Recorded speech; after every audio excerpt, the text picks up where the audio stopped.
Esto sí, estamos bien. Bueno, uy chica, qué elegante Paula Mesa en ese su amueblado. Uy, qué envidia. Bueno, entonces efectivamente, pues como les digo, como vemos ya está programado, pues esta semana nos toca virtual. Entonces, solo para algunas instrucciones, algunas, eh, como quien dice, anuncios comerciales. Obviamente, aprovechando la virtualidad, aquí es donde nosotros vamos a exponer, utilizando obviamente eh, eh, alguna ilustración, teniendo una presentación en PowerPoint y demás, ¿no? Puesto que en las aulas en forma presencial, pues no tenemos esos aparatos para que nosotros podamos mostrar estas comunicaciones o este tipo de medios audiovisuales para poder dar la clase. Entonces, como no podemos utilizarlo, lo vamos a utilizar aquí precisamente en, en, en las presentaciones virtuales. Como siempre, las presentaciones en PowerPoint o otra forma siempre van a ser enviadas en lo que es la hoja de Facebook a la cual ustedes están planteados para que ustedes pongan toda la atención. O sea que esto nosotros lo vamos a subir a la página de Facebook que ya todos conocen y que ya todos tenemos, o todas las personas que han ingresado a esa página. Ahí es donde se va a subir estas presentaciones, a efecto de que ustedes las tengan también y puedan servirles de material de estudio. Como ustedes pudieron ver con anticipación a la clase, subí una presentación de un profesor peruano que estaba desarrollando el mismo tema. Lo que yo quiero es, de alguna manera, con esas presentaciones, que a veces pueden ser argentinas, a veces peruanas, a veces bolivianas también, es demostrarles a ustedes lo que yo les he repetido, ¿no? En varias ocasiones, que nuestro Código Procesal Penal es un procesal penal tipo para Iberoamérica, y la mayoría de países en Latinoamérica pues han hecho la reforma, han cambiado, pues ya aprobaron y ya utilizan el Código Procesal que nosotros también tenemos. Prueba de ello, que si ustedes oyen la clase de él, pues varía muy poco o casi nada, ¿verdad? En lo que yo les he estado tratando de explicar. Es decir, o sea que prácticamente lo que ustedes están aprendiendo acá es lo mismo que les enseñarían en cualquier país de Latinoamérica. Argentina, Uruguay, Paraguay, Brasil, todos esos países tienen el mismo tipo, el mismo código, tipo de código. Por lo tanto, pues no difiere. Entonces, lo mismo están aprendiendo los alumnos allá en estos países como lo que están aprendiendo ustedes. Y si ustedes ven en la exposición, pues obviamente casi es repetirles en diferente vocabulario, en diferente forma, lo mismo que yo he estado tratando de comunicarlos. De esta manera pienso que pueden también enriquecer su conocimiento y obviamente facilitarles el aprendizaje y el estudio. No sé si, bueno, yo creo que muchos de ustedes ya lo vieron precisamente y efectivamente han podido comprobarlo. Incluso la forma en que se da clases a estos niveles, pues que ya veo que son similares, ¿no? Y similares en el sentido de que, pues lo ideal es que los profesores se dediquen solo a la academia y solo sean profesores. Pero en Latinoamérica, pues compartimos esa función de ser académicos, de ser profesores, con nuestro trabajo o nuestra función como abogados.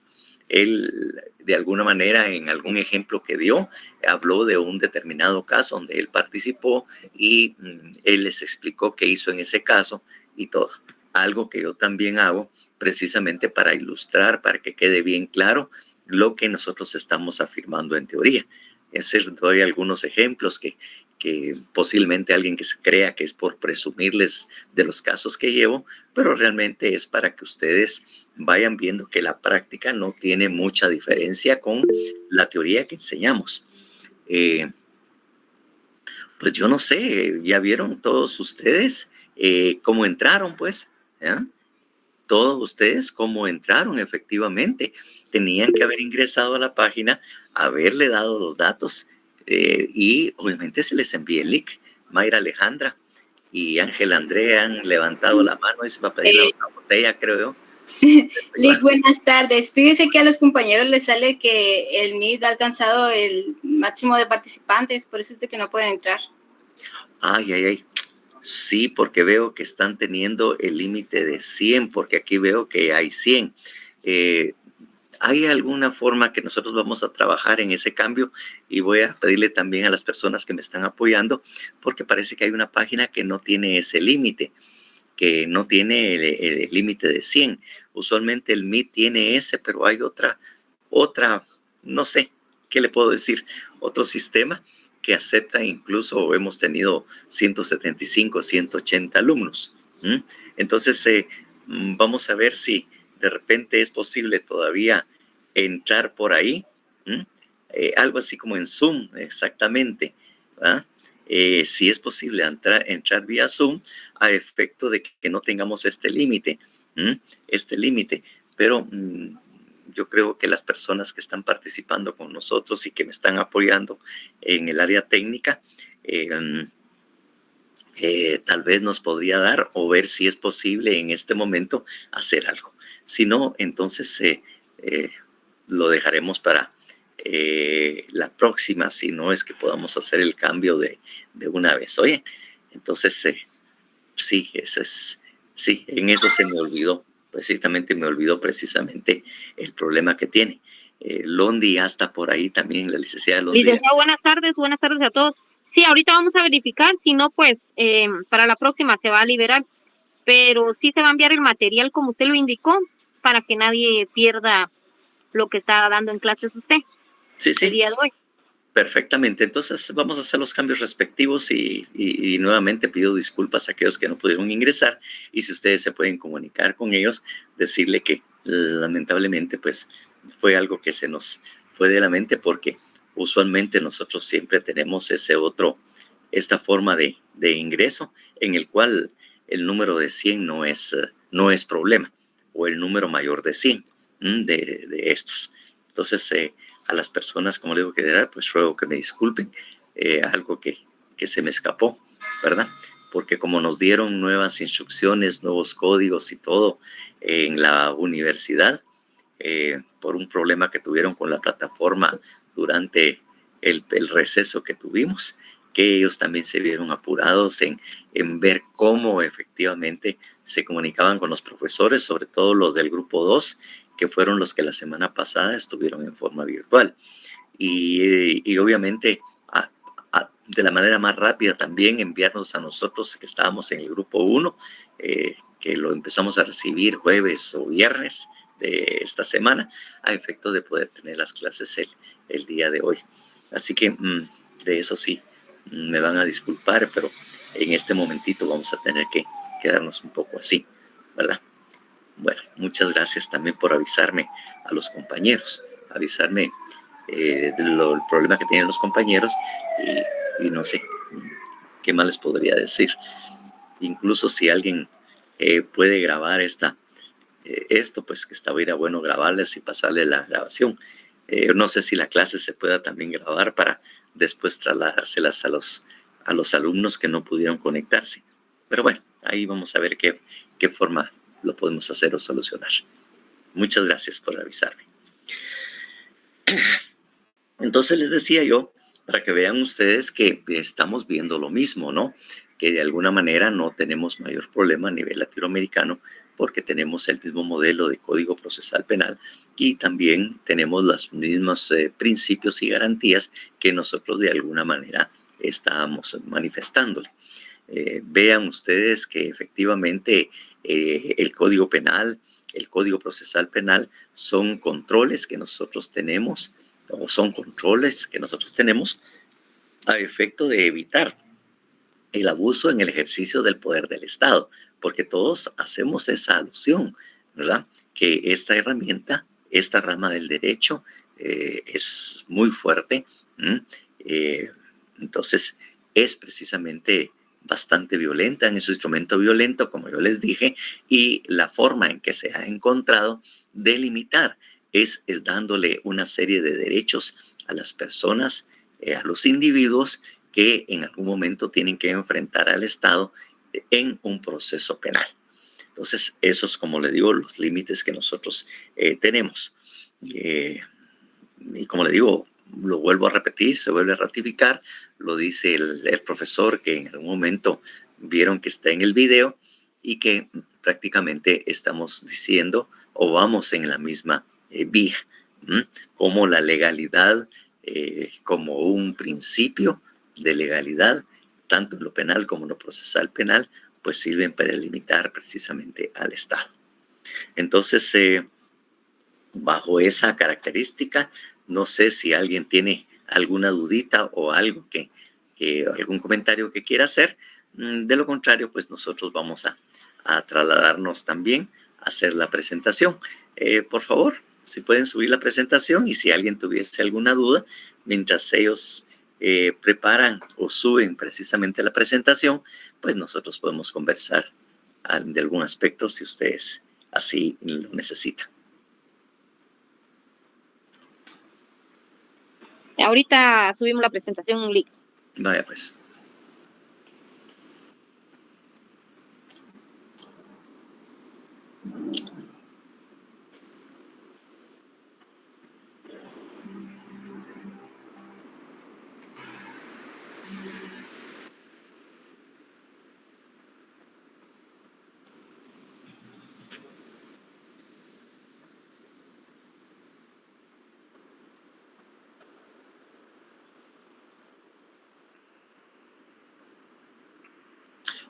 Mientras eso sucede, pues para la clase del día de hoy, pues yo solicitaría que tuvieran su Código Procesal Penal, su Constitución Política de la República de Guatemala a la mano, porque ya vamos estamos con la presentación, licenciado. Perdone la interrupción. Sí, no, ya estoy viendo, solo falta que empiece ya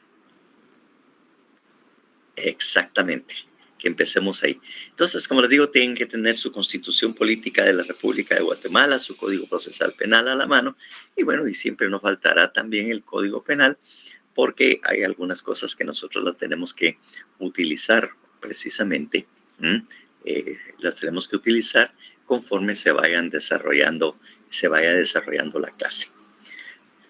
Entonces, aquí tenemos esta presentación que hablan de las axiomas del garantismo del proceso penal. O sea, el garantismo el garantismo, pues obviamente como una característica también del derecho procesal penal, ¿verdad? Que es, como le digo, muy importante. El derecho procesal penal es garantista de los derechos fundamentales o constitucionales de los ciudadanos. Eso es precisamente lo que tenemos. Pero ahí vamos a ir viendo algunas explicaciones que obviamente ustedes van a tener más, vamos a hacer más énfasis en esto. La siguiente, por favor. En primer lugar, ¿verdad? Que es un axioma, porque realmente yo creo que es una de las primeras veces que nosotros o ustedes escuchan esta palabra, ¿no? Y de eso es que pongo a ese personaje rascándose la barbilla y con un signo de interrogación para saber qué es realmente un axioma. Entonces, de acuerdo a lo que los documentos y la teoría del código del derecho procesal penal dice, pues ahí podemos leer, ¿verdad? Son verdades incuestionables, universalmente válidas y evidentes, que se utilizan a menudo como principios en la construcción de una teoría o como base para una argumentación. Es decir, cuando hablamos de una argumentación, estamos hablando, cuando estemos en audiencia y todo, podemos utilizar estos principios o estas verdades incuestionables para fundamentar nuestros alegatos cuando estemos haciendo alguna argumentación. He de decirles que hay una diferencia en lo que es, obviamente, la argumentación propiamente dicha, pues, la argumentación. Y otro es precisamente en la disertación que se hace, ¿no? La argumentación es lo que se utiliza en las audiencias. ¿Verdad? Eso es lo que nosotros lo que hacemos es argumentar. Eso es lo que hacemos los abogados, el Ministerio Público y todos, ¿no? En lo que es a los tribunales. La siguiente, por favor. ¿Verdad? En este caso, ¿qué es una garantía, verdad? Entonces, porque hablamos de axiomas y vamos a hablar dentro de la clase muy frecuentemente de lo que es una garantía y de lo que es una garantía. ¿Qué es? Es sinónimo de respaldo, es la protección que se brinda. Según el autor guatemalteco José Maynor Parr Hussein, que por cierto tiene unos 2 o 3 libros muy interesantes, que incluso si alguien le gusta comprar o adquirir algún tipo de libros, pues obviamente él tiene libros sobre derecho procesal penal y obviamente sobre la exposición de estas garantías también y otros aspectos que resultan muy interesantes. Entonces dice, según el autor guatemalteco José Maynor Parr Hussein, son medios técnicos jurídicos orientados a proteger las disposiciones constitucionales cuando éstas son infringidas, reintegrando el orden jurídico. Garantía. Como ven ustedes, así una primera parte, después leemos la otra parte, porque hay otra parte de esa diapositiva. Nosotros en esa primera parte del Código Procesal Penal, ¿verdad? De la primera parte que tenemos, el primer libro, si ustedes lo quieren ver de esa forma, lo que tenemos ahí como título son garantías procesales. Entonces, ese primer capítulo que se habla ahí de garantías procesales es precisamente lo que tiene el Código Procesal. Y esas garantías es lo que precisamente va a lograr hacer efectiva el respeto a las normas constitucionales por parte del Estado. Vamos a la siguiente. Por lo cual se afirma que las garantías están concebidas en función de proteger los derechos fundamentales establecidos en favor de todo ciudadano, o sea, que todos los derechos fundamentales establecidos en favor de todo ciudadano sean respetados dentro de toda relación procesal. Es decir, lo que estamos garantizando, lo que estamos asegurando, ¿verdad? Es que estos derechos fundamentales, derechos constitucionales de nuestra Constitución sean respetados. Y en estas garantías procesales nos están diciendo cómo es que el Código Procesal incorpora esos derechos fundamentales y cómo los va a hacer efectivos en cuanto a la protección. Eso es lo que, de alguna manera. Y si nosotros nos ponemos a pensar o empezamos a decir, como le digo, a mí me gusta que ustedes tengan muy claro en lo que estamos diciendo. No sé, ¿alguien de ustedes sabe qué quiere decir o qué es una garantía? ¿Alguien sabe qué es una garantía? ¿Alguien que pueda manifestarnos? Jafet.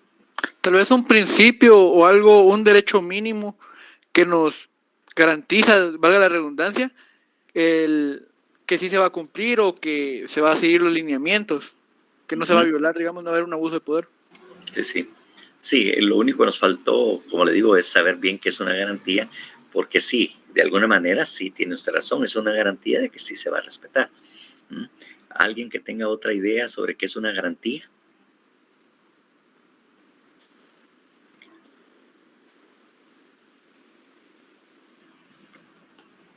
Pues si no la hay, sí, Guillermo Jolón. Según tengo entendido, es una forma o un derecho adquirido de protección que se hace valer a base de ¿cómo se le decía? Podría decirse de una prenda o de otro derecho o de otro código, por así decirlo, para defender o proteger los derechos como tal, al menos hablando de lo jurídico. Sí, por ahí va la idea precisamente. No está usted del todo equivocado, sino que por ahí va precisamente la idea. Miren, si nosotros queremos entender claramente qué es una garantía, yo creo que en forma práctica y lo que coloquialmente nosotros conocemos como garantía, porque yo creo que en Guatemala, a pesar de que no estudian derecho, sí manejan la definición, manejan ese concepto de garantía. Y lo manejan precisamente cuando van a la tienda a comprar un aparato o a comprar algo. Que cuando ustedes compran una televisión, una refrigeradora o una estufa, la mayoría de guatemaltecos, después de ver el precio, cuántos son los plazos, cuánto vale, ¿qué es lo primero que preguntamos? Si es que tiene garantía. Exactamente, eso es lo que normalmente hacemos todos, ¿verdad? Cualquier persona. Es decir, la palabra garantía está en el vocabulario de todas las personas. Dice, mire, ¿y tiene garantía? Sí, sí tiene garantía, 3 meses, 4 meses, 5 meses. Ah, perfecto. Eso sí, dice, si usted quiere que ampliemos, porque veía que últimamente, en unos últimos años, creo que último año o 2 años, dice, también podemos ampliar esa garantía. Son de 3 o 6 meses, depende del aparato, pero si usted quiere, lo podemos ampliar a 1 año, 1 año y medio, solo que tendría que pagar una cantidad mayor a efecto de poder cubrirle por 1 año o 1 año y medio o 2 años. Pero ¿qué es lo que nosotros hablamos en ese término? Hablemos en ese término de comprar un aparato. ¿Para qué nos sirve esa garantía de ese aparato? Como un respaldo. Un respaldo, efectivamente. ¿Respaldo de qué? Para cuidar, para garantizar los derechos, pongámosle en este caso, Pues bueno, pensemos de su producto. Ajá. Responsabilidad. Ajá. Roxana, levantó la mano por ahí. Sí, licenciado. Bueno, en este caso, bueno, pienso, ¿verdad? Al momento de que nosotros estemos pensando en una garantía y relacionada con un producto, generalmente es proporcionado, ¿verdad? Por el fabricante y nos asegura que el comprador, ¿verdad? El comprador que el producto o servicio adquirido pueda cumplir esas ciertas condiciones de calidad, que sea funcionable, que sea durable durante este periodo específico. Por ahí va precisamente Roxana lo que nos estaba diciendo, ¿verdad? Ahí también tienen levantada Jafet Tello y Daniel Barrios. Sí, tal vez para respaldar que sí va a funcionar, digámoslo así. Estar yo seguro que si tengo garantía de 2 años, desde que a 2 años no se me va a arruinar, me va a funcionar perfectamente. Si se me arruina, me responden por eso. Ajá, ahí está, precisamente. ¿Verdad? Daniel Barrios te mantiene su mano. No sé si nos podría también colaborar. Sí, más que todo ofrecer como un respaldo o seguridad de que algo que sí se pactó se cumpla. Exactamente.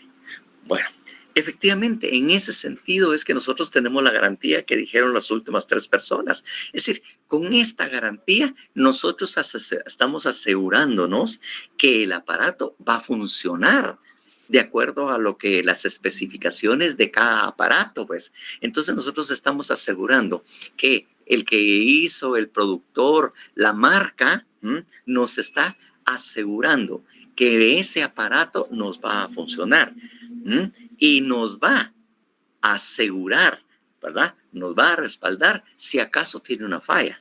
Si falla, dice, mire, fíjese que aquí dejó de funcionar, esto ya no funciona, esto tal cosa. Entonces, ¿qué lo hacen? Sin costo para nosotros, lo reparan. Y si llega al extremo que no tiene reparación y todo, nos dan uno nuevo, ¿verdad? Eso es lo que es una garantía. Pues en el mismo sentido, deberíamos pensar que esas son las garantías procesales. Estamos asegurándole al ciudadano, o sea, garantizando, le estamos asegurando, vamos a respaldar al ciudadano de que las normas constitucionales se van a respetar en el proceso penal. Y que si usted de alguna manera se ve afectado o hay una lesión a un derecho fundamental o constitucional, usted tiene el derecho a reclamar para que la resolución o el trato o lo que se haya sucedido no se vuelva a repetir y que obviamente eso no va a surtir efectos en su contra. Es en el mismo sentido que del aparato. Nosotros le estamos asegurando al ciudadano que las normas, sus derechos constitucionales se van a respetar y que si hay una violentación o se violenta algún derecho de estos, entonces tenemos el medio o la forma de poder reclamar.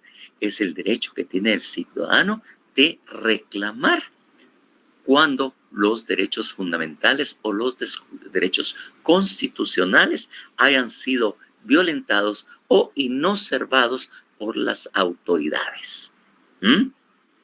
Entonces nos está diciendo, ustedes tienen derecho a reclamar, ustedes pueden hacer valer sus derechos. Aquí ninguno les va a violentar sus derechos en el proceso penal. Por lo que si hay algo, avise y nosotros vamos a reparar el daño. ¿Ya vieron que las definiciones no son ajenas a lo que nosotros normalmente entendemos? Y toda la gente, como le digo, sabe lo que es una garantía. Todos sabemos en Guatemala, incluso sin estudios universitarios, ¿verdad? Y entonces en ese mismo sentido es que nosotros tenemos que trabajar aquí en el proceso penal. Nos están asegurando de que esos derechos fundamentales nunca van a ser violentados por ninguna de las autoridades, principalmente, como le digo, el Estado. Y el Estado ahí está representado por el juez, está representado por el Ministerio Público.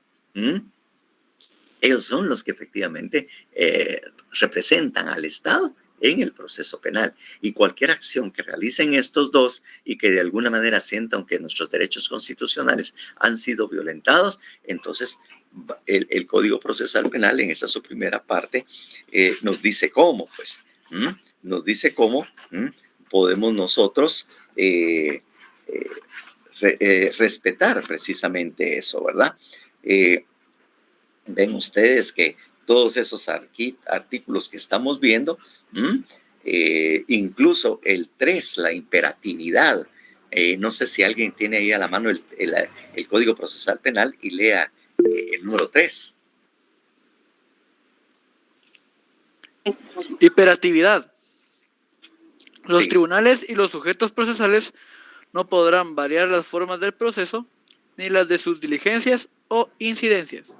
Bueno, entonces ahí, por ejemplo, en este artículo 3, la imperatividad, la misma ley nos está diciendo, ¿verdad?, que se va a respetar el debido proceso. Se van a respetar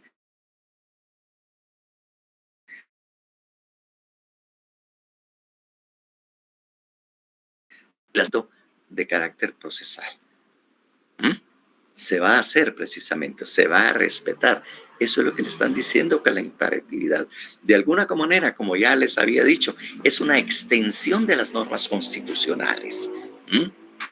Como le digo, aquí ya estamos viendo una forma distinta el derecho constitucional, no solo como derechos fundamentales, qué bonitos son, como ustedes lo leyeron en su clase de derecho constitucional, que como le digo, ustedes ya son expertos, yo apenas soy aprendiz, ¿verdad?, de estas normas. Ustedes ya les dieron la Constitución y ya les manifestaron todos los derechos que ahí se tienen. Aquí, en el Código Procesal, les estamos diciendo, sí, esos derechos que ustedes leyeron en derecho constitucional son respetados y aplicables en el proceso penal. Sobre todo porque nosotros aquí en el proceso penal lo vamos a utilizar como un medio de control. Un medio que vamos a respaldar a usted como ciudadano. Le vamos a garantizar a usted como ciudadano de que cualquier derecho constitucional que esté allá en la Constitución, que usted conoce y leyó, lo vamos a exigir en esta vía procesal. Aquí los vamos a hacer efectivos. Allá son pura teoría, qué lindo, ¿verdad? Leía un meme muy simpático. Hay una página muy interesante que dice El Aprendiz Jurídico. Así se llama. Entren ahí, van a hacerse que simpáticas, dice, así muy simpática y muy divertida, dice, fíjense que estuve leyendo la Constitución, hace poco me dio por leerla nuevamente, parece que estaba recibiendo clases. ¡Hala, cómo me encantaría de vivir yo en un estado como el que pinta la Constitución, como lo que ahí dicen que se va a hacer y que se va a lograr! Ahí me gustaría vivir. Miren lo que nos toca vivir aquí en Guatemala. No decía Guatemala, esto es un agregado mío. Miren lo que estamos viviendo nosotros aquí en nuestro país. En cambio, el Estado del que se habla, ¡Hala! Eso es maravilloso, fabuloso, ¿verdad? Entonces, ven ustedes cómo efectivamente que el Estado que pinta, ¿verdad? El Estado de Guatemala que pinta la Constitución Política de la República en algún momento difiere con la realidad que podríamos estar viviendo. O, por ejemplo, la realidad que está ahorita viviendo por el tema de las elecciones Venezuela, pues la realidad que está viviendo Nicaragua, por ejemplo, pues qué realidad. Pero si leen la Constitución, maravilloso, fabuloso. ¡Hala, qué lindo es Nicaragua! ¡Qué lindo es Venezuela! Incluso podía llegar hasta los alcances de El Salvador, porque Bukele, a pesar de que todos lo apoyan, me parece que sus actitudes a veces son dictatoriales. Entonces, efectivamente, eso es lo que estamos nosotros tratando de hacer. Entonces, volvamos a la diapositiva anterior. Por favor. Si podemos hacer el retroceso.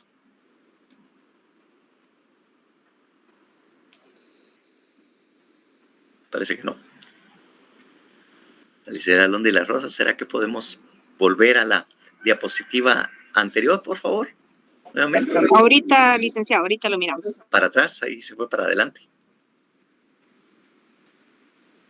¿Es la siguiente? La anterior. Donde empieza lo que es una garantía. Esa. Exactamente.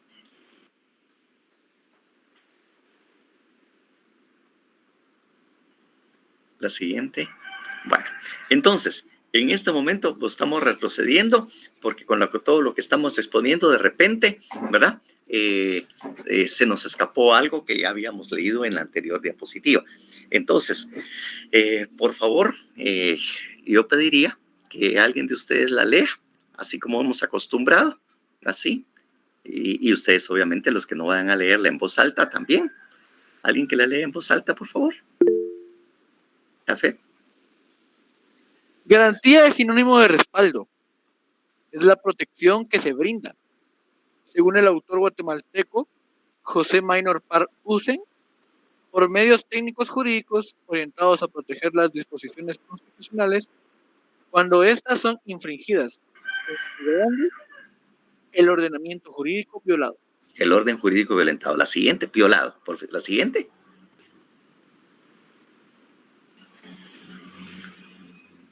La siguiente, por favor. Sigamos leyendo. ¿Alguien que quiera leer la otra parte? Mayra. Por la cual se afirma que las garantías están concebidas en función de proteger que los derechos fundamentales establecidos en favor de todo ciudadano sean respetados dentro de toda la relación procesal. Bueno, que es lo que de alguna manera estábamos haciendo la exposición, ¿verdad? Ahí precisamente para eso sirve la garantía. Ahí es donde nosotros vemos cómo efectivamente el Código Procesal Penal, el derecho procesal penal, por consiguiente, ¿verdad? Son garantías, son medios de control que tiene el ciudadano para evitar el abuso del poder del Estado. Porque el poder del Estado es duro, es fuerte. Entonces lo que tenemos que tener son medios jurídicos y que nosotros los abogados somos los obligados a ser la persona que va a ayudar a su protección. Porque las personas individuales, las personas así, el ciudadano común que no estudia derecho, de esas cosas no las sabe. Las saben ustedes que están estudiando derecho y que van a ser la próxima generación de abogados, pues. Entonces su función es garantizarle a conocer estas normas, conocer estos derechos y estas garantías para que cuando un cliente solicite sus servicios, ustedes se van a meter de lleno a defenderlo, a capa y espada, con todo el conocimiento que ustedes tengan de los derechos fundamentales y con estas garantías para defender, para garantizarle a él que va a tener un proceso, un debido proceso y que va a ser constitucional. porque sus derechos van a ser respetados. Y cualquier cosa que pase en contra de él, que el Estado quiera violentarlo, ustedes inmediatamente van a sacar la cara por él. Van a decirle, no, señor juez, esto no se puede. Ministerio Público, ahí está violentando los derechos de mi defendido. Eso no se puede hacer. Por favor, rectifique. Por favor, enmiende ese procedimiento.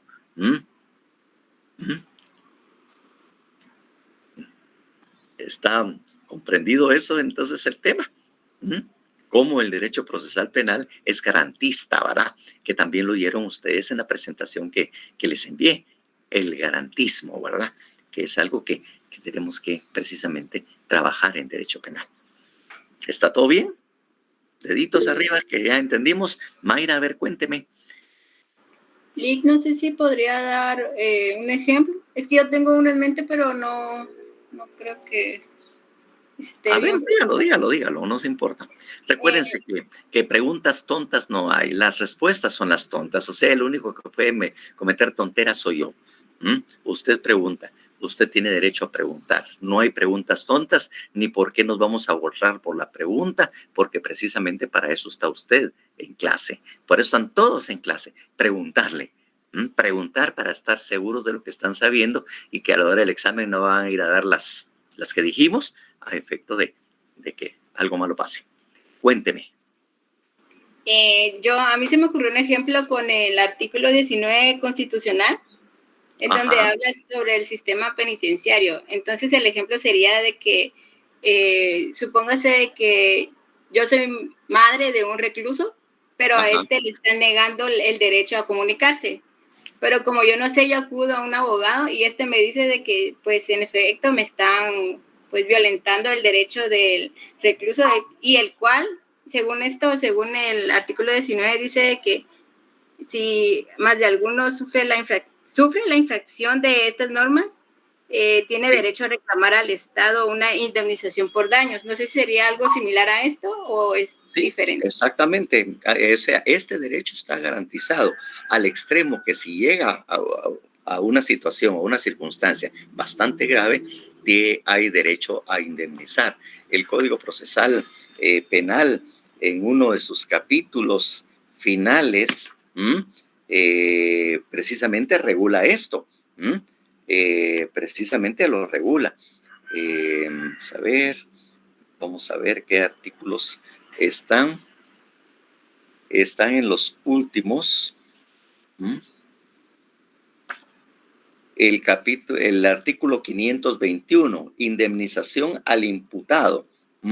Ahí está prácticamente el tema de la indemnización, costas e indemnizaciones, ¿verdad?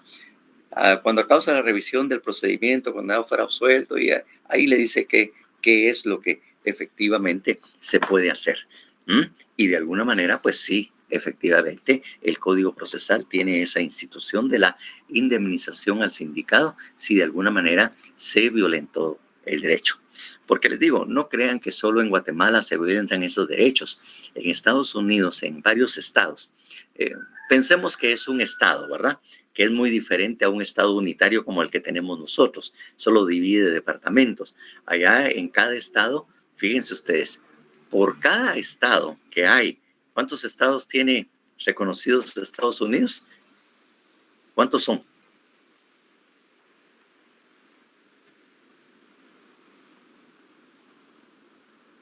¿O qué es lo mismo? ¿Cuántas estrellas tiene esa variedad? Es como 52, 54. ¿Cuántas estrellas tiene la bandera? Porque eso supuestamente representa cada estado. Entonces, como un Estados Unidos, por eso hablar de Estados Unidos, fíjense ustedes que en el 52 o 54, que ahorita me dejó dudando, fíjense que hay un código procesal en cada estado, un código penal en cada estado. O sea, cada estado tiene su propio juego de normas, porque son estados independientes de alguna manera, pero que están sobre el poder del poder central de Washington, ¿verdad?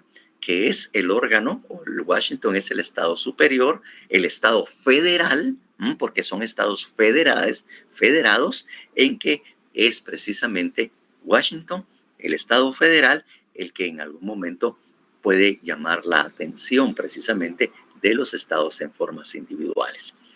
El Estado federal tiene un presidente y un vicepresidente, pero esa figura a nivel de estados lo hace el gobernador departamental. El gobernador departamental de cada estado es equiparable al presidente del Estado federal, porque son estados federados. Bueno, y no hablamos de Estados Unidos, Brasil también tiene esa misma categoría. Argentina tal vez creo que también. Entonces son estados federales, precisamente lo que tienen. Y obviamente, como le digo, en Estados Unidos han habido fuertes denuncias y demandas por ¿cómo se llama? Acciones de revisión que se han pedido y que nosotros también tenemos esa institución regulada por precisamente haber violentado los derechos de las personas sindicadas e incluso muchas de ellas ya fueron ejecutadas, pero inician acciones en contra del Estado porque de alguna manera fueron violentadas sus garantías, incluso a algunos les aplicaron hasta la pena de muerte, pero son los agraviados, la familia, que tiene derecho a reclamar, a revisar el caso, reabrir el caso, analizarlo fríamente para ver qué derechos se han violentado. Y si efectivamente se encuentran estas violaciones al debido proceso, si se han realizado este tipo de acciones, entonces la familia tiene derecho a ser indemnizados y el Estado o quien haya sido tiene la obligación de publicar precisamente ese error y que la persona realmente era inocente. Porque ya les digo, eso sucede y sucedió muy a menudo o ha sucedido muy a menudo en Estados Unidos y sobre todo cuando entra situaciones de carácter racial, donde las personas prácticamente no fueron condenadas por ser culpables, sino que fueron condenadas precisamente por interpretación de la ley en contra y básicamente porque eran negros. Entonces, ese tipo de cosas se viene, como le digo, realizando. Entonces, esa acción, como le digo, que les estaba diciendo, la posibilidad de hacerlo, nosotros también lo tenemos, ¿verdad? Y está regulado en el 453, la revisión. Y solo les voy a leer rápidamente lo que dice el objeto.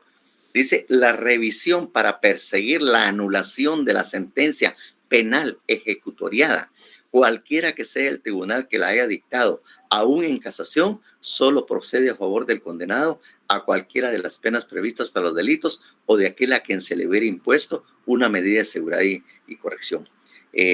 Aquí dice quiénes pueden impugnar y todo lo demás en la siguiente. Es decir, fíjense que desde ahí también vuelvo a reiterarles y se lo voy a ir reiterando a ustedes. El derecho procesal penal en cualquier PCL1 es una norma especial. ¿Qué fue lo que ustedes, en teoría general del proceso, les enseñaron cuando había una sentencia definitiva o ejecutoriada? ¿Qué fue lo que les dijeron de esa sentencia ejecutoriada o sentencia o resolución definitiva? ¿Cómo adquiría esa calidad de ejecutoriada o una resolución definitiva?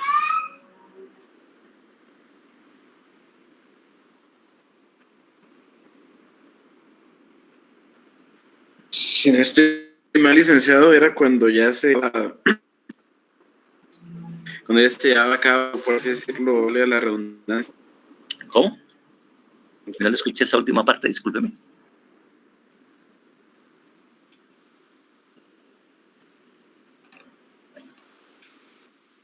Por favor, Pablo, Roberto, díganos nuevamente qué fue lo que había explicado. Vamos a ir con Jocelyn.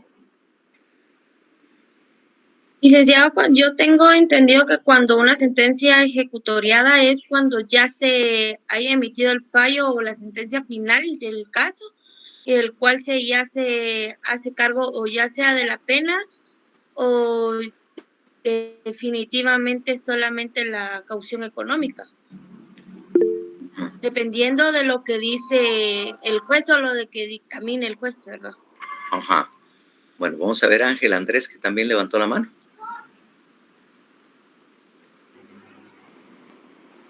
¿Se arrepintió Ángel Andrés? Ahí está, y Jafet Teijo. La sentencia ejecutorial, licenciado, es cuando ya está firme la sentencia y ya toca la ejecución de la misma.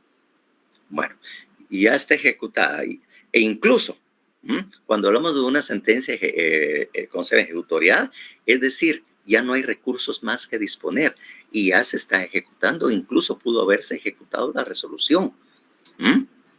Es decir, y contra eso, ¿qué cabe? ¿Qué recurso? ¿Solo aclaración? ¿Ah? Aclaración, no. Ampliación de aclaración, nada más, licenciado. O sea, ya no se puede abrir, ya está todo dicho. Ya no cabe recurso ordinario para ello. Porque ya se está cumpliendo, incluso puede ser que se esté cumpliendo la pena. Entonces, resulta que eso es para todas las demás áreas. Nosotros no. Disculpe, todavía tenemos una acción de revisión. Y en la acción de revisión, nosotros podemos interponerla contra una resolución ya ejecutoriada. La pena incluso ya está ejecutada, ya se está cumpliendo. Y aún así, la acción de revisión permite reabrir nuevamente el caso. Jocelyn. Lick, disculpe, con una consulta. En este caso, cuando ya haya ejecución de la pena por más de 5 años, ¿qué se puede hacer para recibir una revisión del caso o que se pueda volver a abrir en este caso y pueda ser menor a la pena impuesta? Miren, eso incluso precisamente ese artículo les estaba buscando, pues, porque estaba buscando lo relativo a la retroactividad, ¿verdad? Que está regulado en el Código Penal. ¿Qué era lo que establecía el Código Penal acerca de la extractividad o la actividad? Miremos el artículo 2 del Código Penal, por favor. La extractividad. Sí. Si la ley vigente al tiempo en que fue cometido el delito fuera distinta de cualquier ley posterior, se aplicará a aquella cuyas disposiciones sean favorables al reo, aun cuando haya recaído sentencia firme y aquel se halle cumpliendo la condena. O sea, ya hubo una sentencia definitiva, ya lleva una resolución ejecutoriada. Ya el cuate está en el bote, ya está en Pavón y está cumpliendo su pena. Uy, ahorita se viene un airazo ahí mero fuerte. Y ya está cumpliendo su pena. Ya está cumpliendo. En eso hay un cambio de leyes. Y al cambio de leyes resulta que la pena para el delito por el cual él está cumpliendo o está en la cárcel cumpliendo la pena cambió y es favorable. Aquí el Código Penal le indica, ¿va? Se aplicará. Si la ley vigente al tiempo que fuere cometido el delito fuera distinta de cualquier ley posterior, se aplicará aquella cuyas disposiciones sean favorables al reo, aun cuando declara. Él ya tiene, lo condenaron a 15 años. Él ya tiene 5, más o menos lo que me decía de Anet. Ya ahí se me olvidó. Ya tiene 5. Resulta que hay un cambio de leyes y ahora la pena es menor, es de 10. Entonces, resulta que ahí le está diciendo de que aun cuando se haya recaído sentencia y aquella se esté cumpliendo con ella, se aplicará. Entonces, ¿cómo se va a aplicar? Precisamente es a través de la revisión.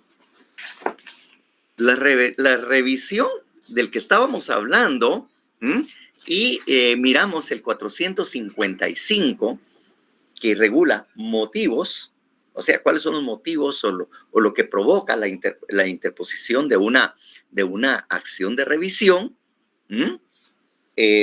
Vean ustedes,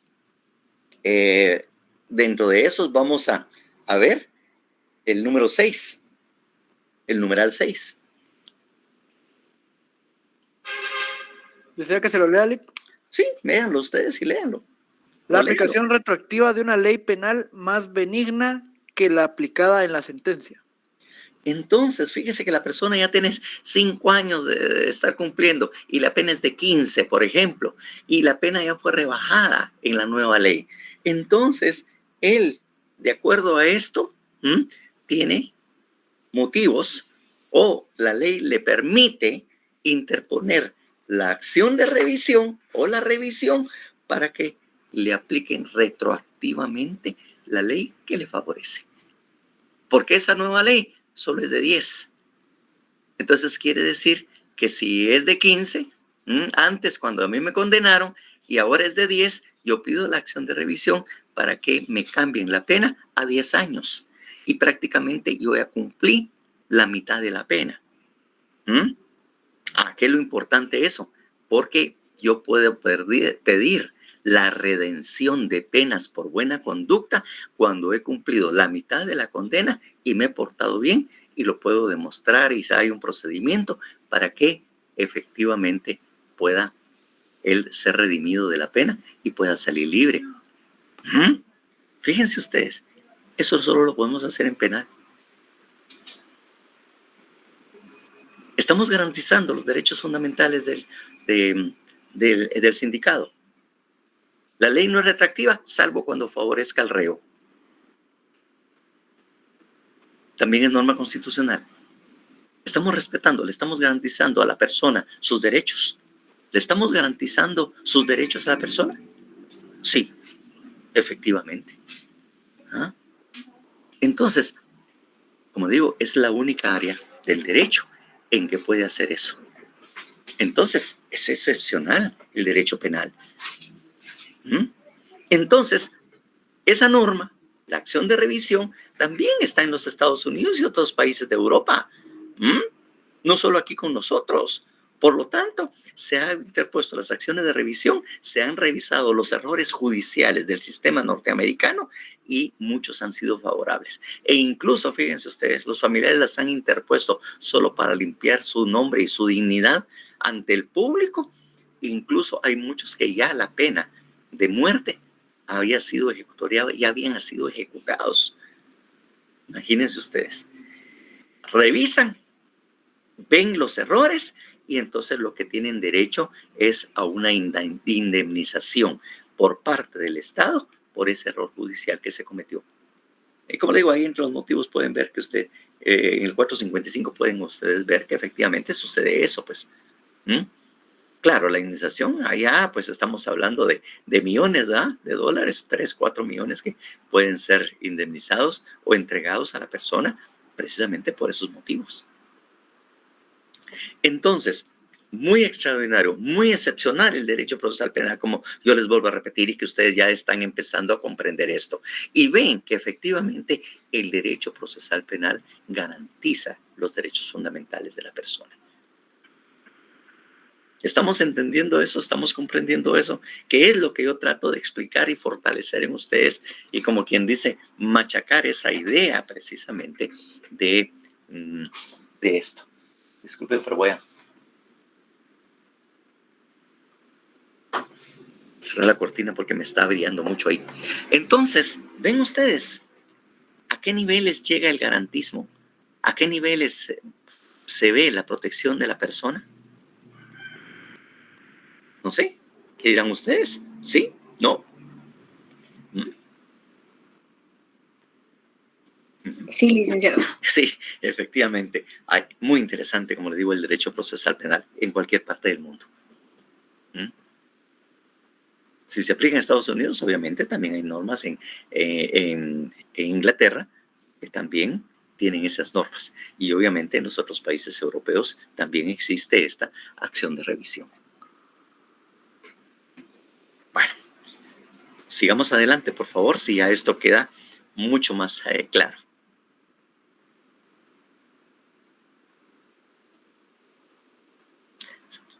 Por favor, a la próxima diapositiva. Bueno, como también estábamos hablando de características, ¿verdad? Características del hecho penal y procesal del penal, ¿verdad? Y obviamente las garantías también. Y también hablábamos de principios. Entonces, básicamente todos hablamos de principios, los principios del derecho procesal, los principios de esto y de otras normas que también tienen esto. Entonces, aquí lo que tratamos es que ustedes tengan una clara idea de lo que es un principio. Por favor, alguien que lea qué es un principio en esa diapositiva que está ahí, en voz alta, por favor. Mónica. ¿Qué es un principio? Aquellos criterios que dirigen la estructura y los funcionamientos de los procedimientos jurídicos. En ese sentido, los principios procesales son las directrices de carácter general que orientan la realización adecuada a los actos dentro del proceso, por lo cual los principios inspiran y orientan al legislador para la elaboración de las normas o derechos, les sirven a los jueces para integrar el derecho como fuente supletoria en ausencia de la ley y operan como criterio orientador al juez o del intérprete. Bueno. Esto es un principio, ¿verdad? Normas generales de funcionamiento que nos sirven para interpretar. Si el principio sobre el cual estamos hablando, el principio sobre la libertad, todas las normas y resoluciones tienen que ir alrededor de ese principio. Por ejemplo, de acuerdo al Código Procesal Penal, la prisión preventiva, y también de alguna manera por ahí lo dice la Constitución, es excepcional. Es la excepción a la regla. La norma general es que toda persona debe estar en libertad. Todas las personas deben estar en libertad y solo obviamente por las razones excepcionales se le va a enviar a la prisión. Se va a tener una prisión preventiva, que es la excepción. Eso es la norma que precisamente, y el principio, el principio de que la libertad es importante en el proceso penal. Y aquello excepcional, es la excepción a la regla general. Pero resulta que, por ejemplo, y ustedes vieron, no sé si lograron oír o leer precisamente lo que la Comisión Interamericana de Derechos Humanos, los observadores vinieron y en su informe leyeron algo, que se está abusando de la prisión preventiva. A pesar de que tiene un carácter excepcional, hay reos o personas que efectivamente lo tienen encerrados cuando bien pudieran gozar de una, como quien dice, un arresto domiciliario o un arresto domiciliar o pagar una fianza. Ahí tenemos el caso de la licenciada La Parra, que se tuvo que ir de Guatemala, ¿verdad? Que se tuvo que ir al exilio. Muy palpable ahora cómo se ha vuelto el caso Zamora, que varias entidades de derechos humanos se han pronunciado respecto al abuso de la prisión preventiva que está sufriendo precisamente esta persona. Pero el principio que nosotros debemos hacer prevalecer es el principio de la libertad. Somos libres y por lo tanto la excepción, que es la prisión preventiva, es lo excepcional y la oportunidad que se tenga para garantizar que la persona, porque miren, la prisión preventiva y otras medidas como la detención domiciliar y todo lo demás, simplemente, como digo, es una medida de garantía. Sirven para que el juez se asegure que la persona va a comparecer al proceso cada vez que sea citado, que no se va a desaparecer, que no se va a ir, sino va a ir huyendo. Eso es lo que va a garantizar la prisión preventiva. Y si las condiciones de esta persona no dicen nada de que pueda salir huyendo y que efectivamente él tiene cómo garantizar de que aquí se va a quedar y va a agotar todo el proceso, entonces esta persona pues ya tiene un buen inicio para ser otorgada la libertad. Entonces, eso es precisamente lo que se tiene. No sé si ya más o menos tenemos una claridad de que es un principio, ¿verdad? Claro, cuando hemos oído principios es que También en la familia, ¿va? Yo le di principios a ustedes para que se porten bien, sobre que no deben andar haciendo barbaridades en la calle, porque yo aquí les inculqué buenos principios, ¿verdad? De honradez, de trabajo, de esto y todo. Y sobre ese principio es que ustedes deben desarrollar su vida. Entonces, también ahí hay principios en la familia, en las normas familiares, en las normas sociales, en las normas familiares, porque hay normas también en casa. No son jurídicas, son normas morales que hay, en el cual nos enseñan también principios. Entonces, en este caso, eso es lo que tenemos que tener como principio. ¿Está comprendido eso? Creo yo. ¿Sí lo comprendimos? Bien. Ahora, muy importante es algo que ahí dice. Posiblemente es algo que no es lo principal, es una cuestión muy accesoria, pero que también tiene que darse porque muchas veces en la facultad no le explican este tipo. Tenemos uno que es la integración del derecho o de la norma y el tema de la fuente supletoria. O sea, una ley supletoria o una integración de la norma. ¿A qué se refieren esas dos cosas, no? Creo que no les han hablado, ¿no? O no les han dicho respecto a eso. O no sé si hay alguna clase donde hablaron de eso. Porque introducción al derecho también se lo dice en teoría general del proceso. Teoría general del proceso también se los dice. ¿Les han hablado eso? De la integración de la norma o la norma supletoria. Sí. A ver, cuénteme, ¿qué es una norma? Por ejemplo, la integración del derecho. Que muchas veces hay cuestiones que no están reguladas dentro del cuerpo normativo de esta materia, pero que sí está en otras, como por ejemplo, el grado de consanguinidad no me lo dice el Código Penal, no me lo regula. Pero digamos, para por ejemplo, el parricidio, dice ascendientes o descendientes. Esto donde lo encuentro en el Código Civil, que es el descendiente, esa sería la integración. Bueno, por ahí va la cosa. Lo que pasa es que hay un principio. Hay un principio sobre el cual, y es un principio que deben mantener los jueces.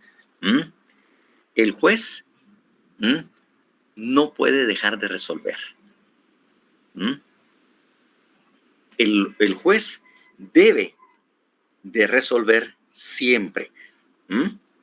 O sea, no puede el juez decir, mire, yo no puedo resolver esto porque el Código Procesal no regula esto.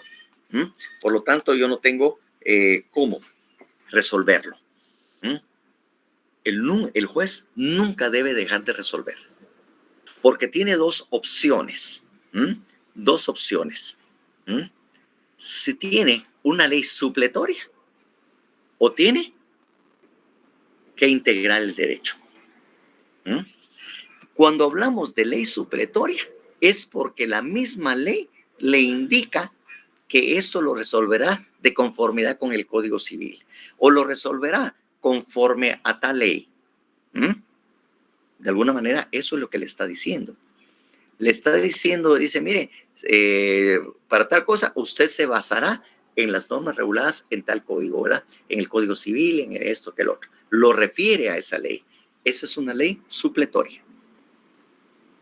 Pero cuando hablamos de la integración, él debe buscar normas civilidades en diferentes leyes para integrar y resolver, porque él no puede dejar de resolver sin incurrir en responsabilidad. Por ejemplo, si vemos el artículo 278 del Código Procesal Penal, artículo 278 del Código Procesal Penal, 278, ahí el mismo título dice remisión, o sea que la ley lo remite a otra ley. Dice ahí, el embargo de bienes y las demás medidas de coerción para garantizar la multa o la reparación, sus incidentes y diligencias, ejecución y tercerías se regirán por el Código Procesal Civil y Mercantil. En los delitos promovidos por la administración tributaria se aplicará lo prescrito en el artículo 170 del Código Tributario. Ahí estamos viendo una ley supletoria, en que la misma ley lo remite y dice, vaya a buscarlo al Código Procesal Civil, y sobre eso fundamenta usted su resolución. Si se trata de cuestiones tributarias, vaya usted al 170 del Código Tributario. Y sobre esa base, usted resuelva, porque usted no puede dejar de resolver.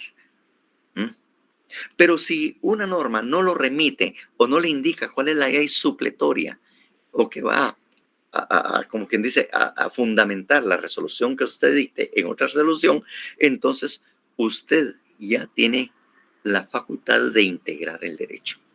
Busca en normas, en otros códigos, en otras leyes, cómo integrarla o cómo aplicarla, porque la ley no le dice cómo, pero usted tiene la obligación de resolver, entonces él va a integrarse. Va a ir al Código Tributario, va a ir a esto administrativo, a otras normas similares o que puedan resolverle eso, y usted ahí va a emitir la resolución. Porque ya les dije, el juez debe de resolver. El juez no puede dejar de resolver. No puede decir, no se emite resolución alguna debido a que el Código Procesal Penal no regula nada al respecto. Por lo tanto, no puedo resolver. No lo puede decir así. No lo puede manejar así. Porque él tiene la obligación de resolver. Y como le digo, incurre en responsabilidad si él dice que no puede resolverlo. Entonces, lo digo de una vez para que ustedes tengan muy en cuenta en sus notas y todo, y que incluso de repente puede ser pregunta hasta de examen privado, si hay alguno de aquellos duros en los exámenes privados que de repente resulte preguntándoles esto. Pero me pensé que era muy bueno que ustedes tuvieran esa orientación. Entonces, ahí tenemos precisamente esto. Entonces, ya tenemos ahí lo que es un principio, que es una garantía, ¿verdad? Que es algo que identifica o caracteriza también el procesal, ¿verdad? Ya lo tenemos ahí establecido. La siguiente, por favor. Bien, aquí tenemos 10 axiomas del garantismo penal. Esto es lo que precisamente tenemos como axiomas o de alguna manera son formas en que se basa que desarrolla ciertos principios precisamente del proceso. ¿Están en latín? Sí, efectivamente. Ese es el problema que tenemos nosotros los abogados, que nosotros tenemos que manejar esto. ¿Ustedes saben por qué en derecho se sigue manejando el latín al contrario de otras normas? Las otras normas ya el latín no les importa. En cambio, nosotros tenemos en muchos libros, en texto y todo, y en el mismo código, repetimos frases en latín. Jennifer. Porque al ser una lengua muerta, licenciado, su significado ya no varía. Exactamente. El idioma normal, el español, el castellano, el inglés, va variando. Porque conforme va evolucionando y desarrollando la sociedad, se agregan conceptos, se agregan nuevas ideas, nuevos proyectos, se incorporan. Mire todas las palabras en inglés que de alguna manera hemos incorporado al idioma español aquí en Guatemala, pues, y que las seguimos repitiendo, pues. Por ejemplo, aquí muchos no sabemos inglés o no saben inglés y toda la cuestión, pero dicen, tiene Wi-Fi, cuando debería decir tiene Wi-Fi, que es como se lee en español, ¿no? Hay Wi-Fi. ¿Ah? ¿Y qué es un Wi-Fi?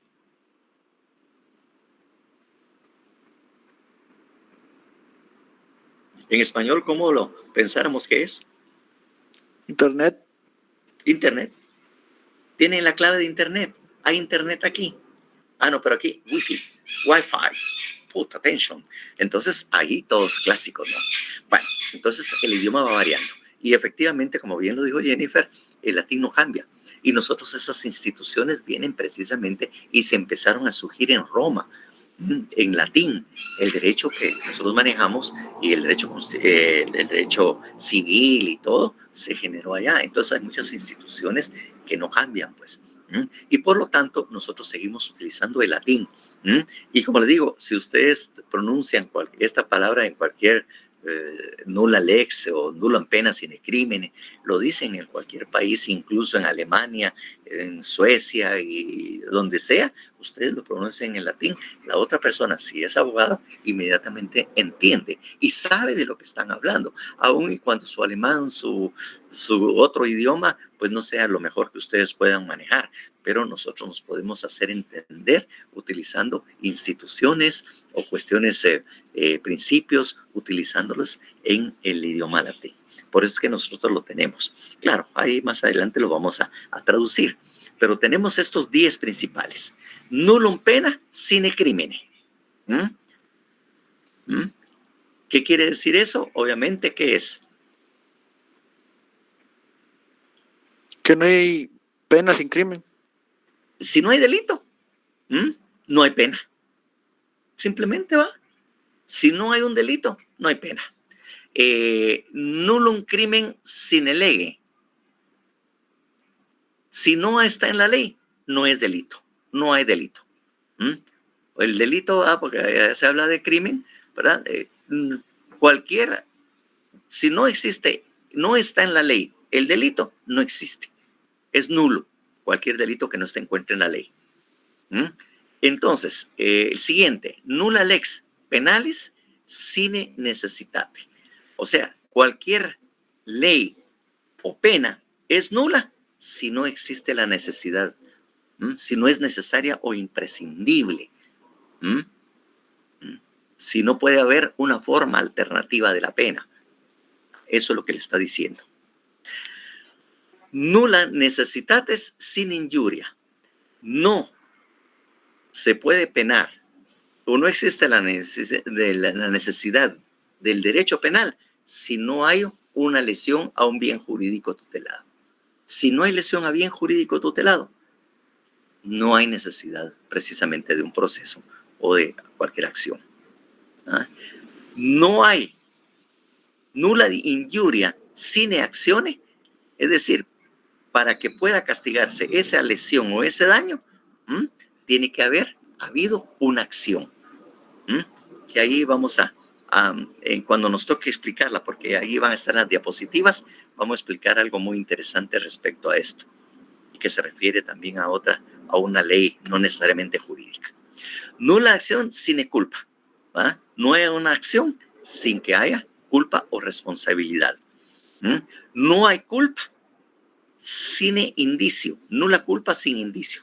Tiene que haber indicios precisamente para que haya una responsabilidad penal o culpa. Nullum judicium sine accusatione.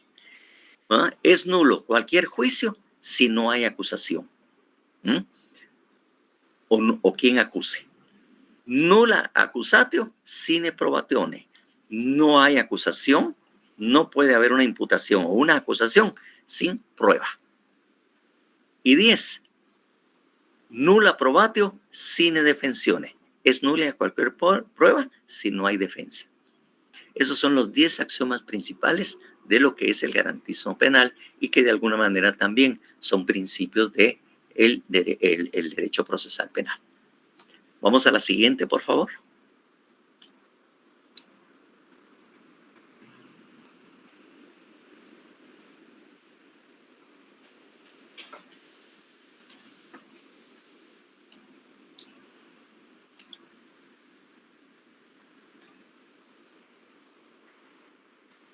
Por favor, la siguiente.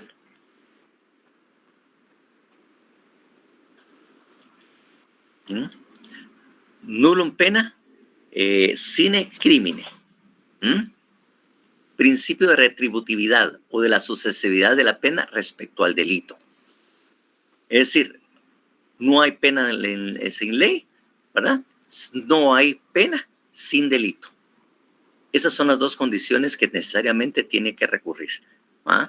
No hay delito, no hay pena. Y obviamente aquí tenemos el artículo 1 y 2 del Código Procesal Penal, que ya incluso lo habíamos leído, ¿verdad? El Código Procesal Penal que se refería precisamente a la legalidad, ¿verdad?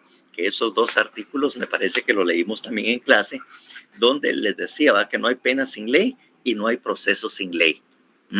Entonces, obviamente, por eso se habla de sucesividad, es sucesivo. Si hay delito, si hay delito, entonces debe haber una pena. Es sucesivo, ¿verdad? Si hay un delito, sucesivamente, tiene que imponerse una pena. Claro, para decir que sí hubo un delito, pues tendría que haberse agotado todo el proceso, porque no solo de entrada van a decir, sí hubo delito, ya es culpable, condenémoslo. Pero obviamente, primero tiene que haber un delito. Si no hay delito, no puede haber una pena. Esa pena tampoco puede haber. Y obviamente que no hay proceso sin ley, ¿verdad? Ya también leímos en la clase que el número 6, que vamos a verlo también en otro principio, que dice, solo después de cometido un hecho punible se iniciará proceso por el mismo. O sea, si hay delito, hay un delito, podrá haber una pena, podrá haber un proceso.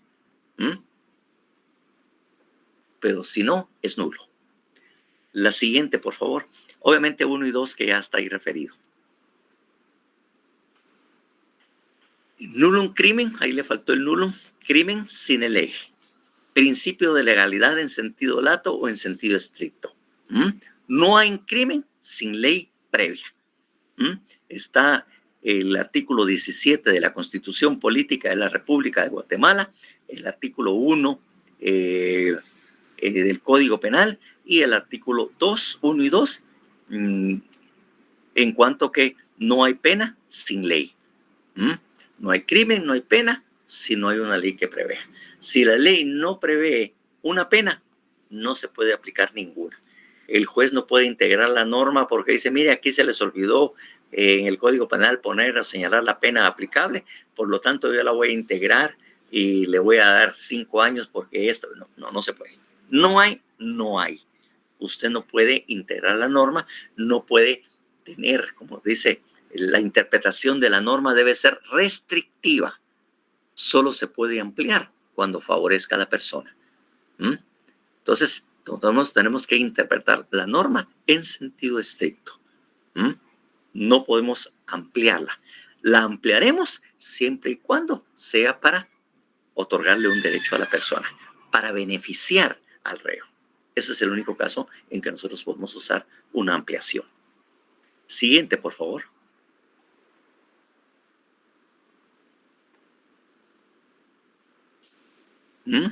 Nullum lex pennalis sine necessitate. Principio de necesidad o de economía del derecho penal.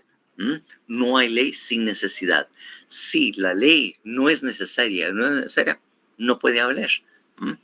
¿Para qué va a haber, verdad? Y obviamente también teniendo la categoría que también la vamos a ver de que el derecho penal, que eso creo que ya lo estudiaron, yo creo que en algún momento en Derecho Penal 3 lo vimos, el derecho penal y el procesal penal es de última ratio. La última ratio. O sea, la última instancia a la que debemos acudir es al derecho penal. Y sobre todo en el proceso penal. Si hay otras formas de resolución del conflicto, entonces nosotros tenemos que acudir a aquellas otras normas menos violentas, menos agresivas y utilizar esa otra forma. Esa es la otra forma en que nosotros tenemos que utilizarla precisamente. También nosotros dentro del proceso penal tenemos también criterios de oportunidad para tener formas alternativas de resolver los conflictos penales. Tenemos otras formas precisamente y que lo penal sea a lo último, que es lo que tenemos nosotros y lo que esperamos, Esperamos precisamente que se logre precisamente en estos casos. Por ejemplo, lean ustedes también el artículo 25 del Código Procesal Penal.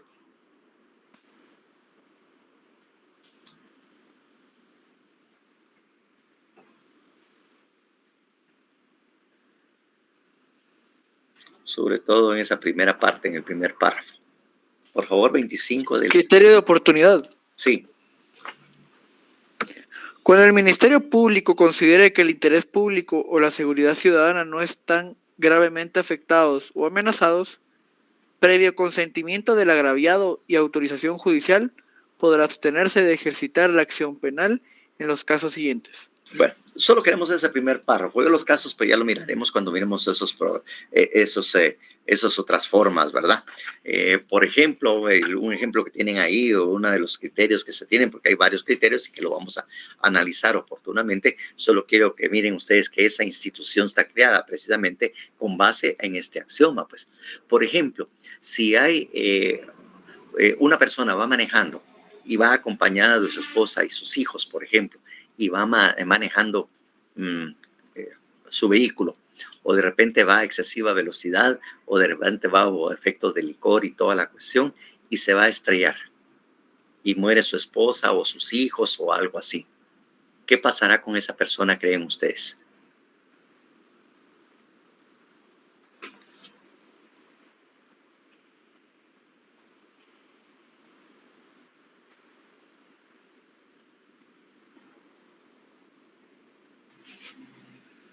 Así como imaginación, ¿qué pasaría con esa persona?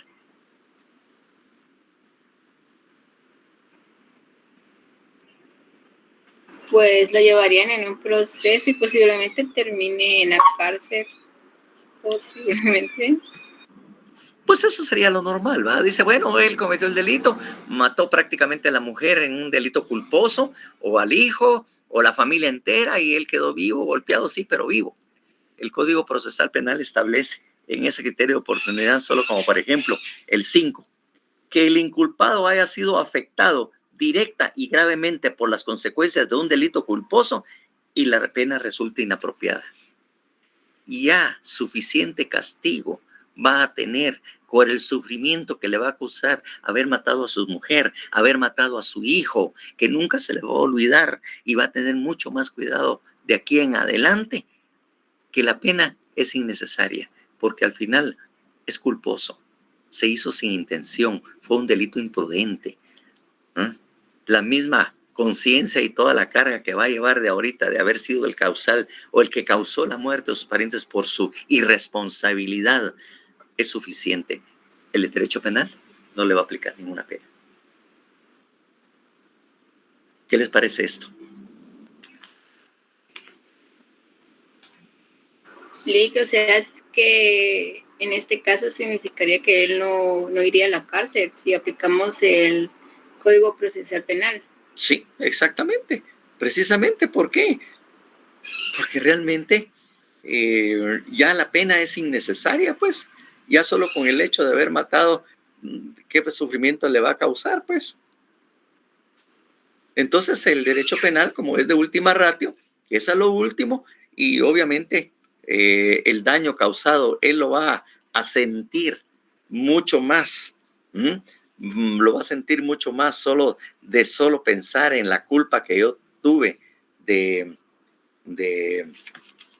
haberlos matado por mi responsabilidad. Es suficiente y entonces queda en libertad. Le aplican un criterio de oportunidad. Lick, ¿y si en el caso de que él no fuera una persona normal y que lo hubiera hecho a propósito? Bueno, eso es otra cosa, ya es un delito doloso. Por eso hablábamos específicamente de que en forma imprudente, culposo. Si él va a estrellarse esperando de suicidarse, matar a la mujer con que ya no la aguanta, el pobrecito ya no aguanta a la mujer y va a estrellarse con el fin de que se mueran los dos o se muera la esposa, ahí obviamente podría haber responsabilidad en todo caso.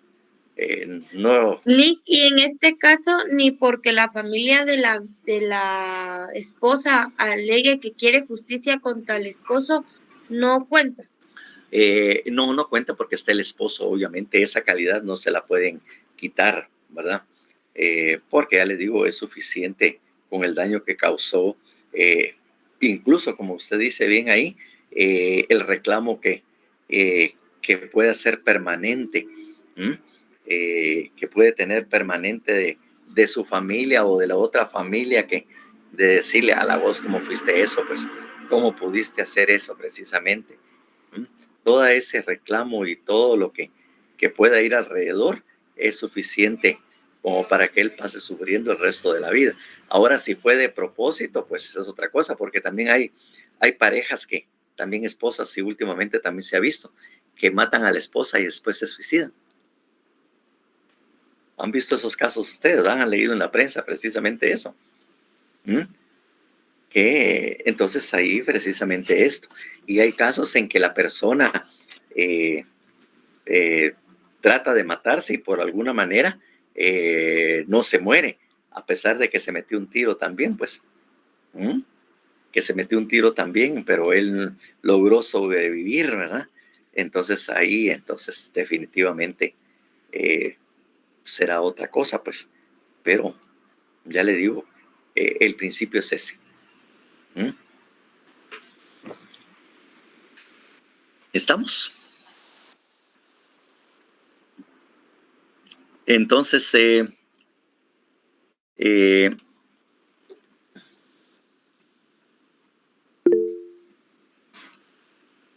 Mayra Alejandra. Lick, entonces solo se podría decir que aplicaría para lo culposo y otras cosas que estarían en el Código Procesal Penal.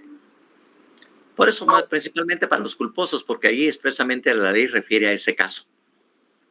No se puede ampliar la norma, pues. Y como le digo, habría que leer todo ese artículo, todas las condiciones, pero una de las condiciones que ahí señala es exclusiva. No se puede interpretar la norma extensivamente para cualquier caso.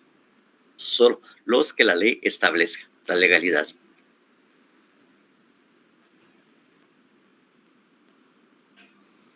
Incluso también hay otra norma que también, si hay otra forma de resolverlo, pues se va a otra forma. Miremos lo que es el 291, cuestión prejudicial. Leámoslo, por favor. Artículo 291, cuestión perjudicial. Prejudicial. Perjudicial. Si la prejudicial. No perjudicial, es pre. Bueno, en mi Código Procesal Penal dice perjudicial. No, por favor, si alguien tiene eso, no es cuestión prejudicial. Prejudicial. El mío también dice perjudicial. Dije. No. Entonces es un error de algunos códigos. Sí hay errores. Mire, no les va a extrañar, pero sí hemos encontrado muchas veces que algunos códigos procesales, las imprentas o las personas que reproducen esto cometen errores en su reproducción.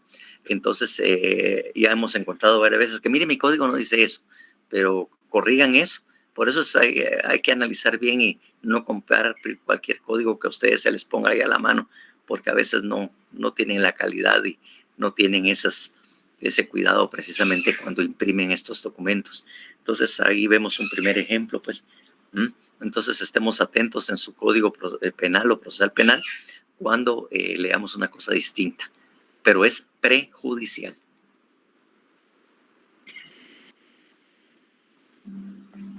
¿Sigo?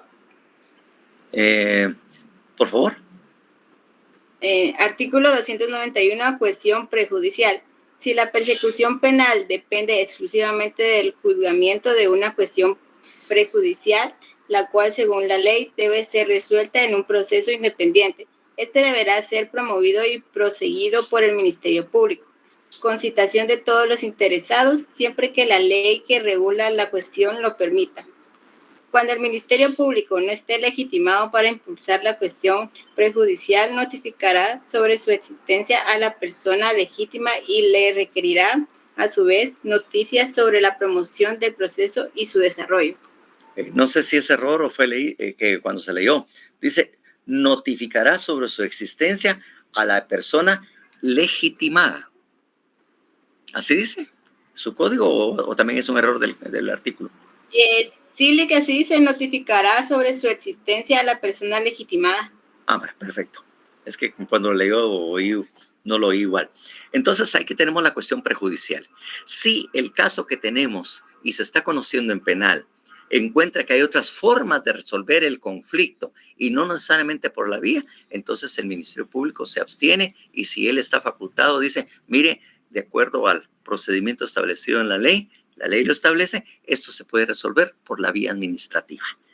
Entonces, mejor agoten la vía administrativa para resolverlo y en caso que no se pueda resolver, entonces vénganse a lo penal. Si el Ministerio Público no lo puede, como quien dice, pedir, no lo puede hacer, entonces habla con las partes o la persona que está acusando y le dice, mire, no podemos perseguir este delito. Mejor agote esa vía procesiva y utilice esta vía, la prejudicialidad, para que vayan por otra vía. Porque el derecho penal, el derecho procesal penal, es de última instancia. Cuando no hay otra forma ni otros procedimientos por el cuales el conflicto se puede terminar, se pueda agotar.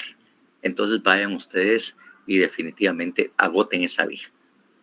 En última instancia, vengan a lo penal, pero en primera instancia, vaya a lo administrativo, vaya a esta vía, vaya a esta otra, ¿va?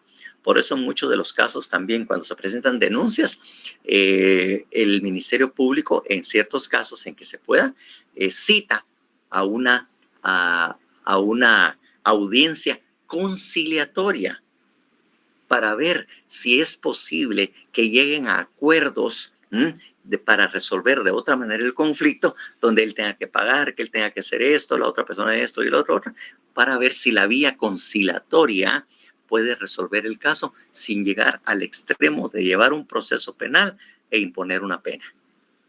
Así es como se trabaja, basados en esto, en este axioma, en este principio.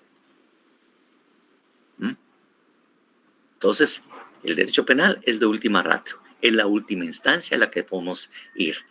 Si se puede arreglar por otra vía, pues agoten la vía correspondiente y después vengan aquí conmigo, ¿verdad? Después vengan aquí conmigo y entonces veremos cómo qué hacemos. Pero tratemos de resolverlo por otra forma. Híjole, mire que ya son las 15:54, casi las menos 10. Me parece que a las 15:45 termina esto. Sí, licenciado. Bueno, ya no los quiero seguir aburriendo. Se vuelve interesante esto y yo agarro onda, o sea, me paso de la hora, pero es porque precisamente el caso es. Pero no sé, yo creo que ustedes están aprendiendo, están viendo las diferencias y lo especial que es el Código Procesal Penal y que eso es lo que precisamente me interesa a mí. Muchísimas gracias, mil disculpas por retrasarlos y entonces nos estaremos viendo el jueves para continuar con esta presentación. Buenas tardes, Eric. Muchas gracias, Feliz tarde, licenciado. Bueno, pasen buena tarde. Feliz tarde, licenciado. Bueno, cuídense. Entonces recordemos que vamos a quedarnos en esta. Bueno, terminamos esta diapositiva, tendríamos que ir a la 4. Recordemos para el día jueves, licenciado Londi o el ingeniero Ángel ahí, que esté ahí con nosotros. Bueno,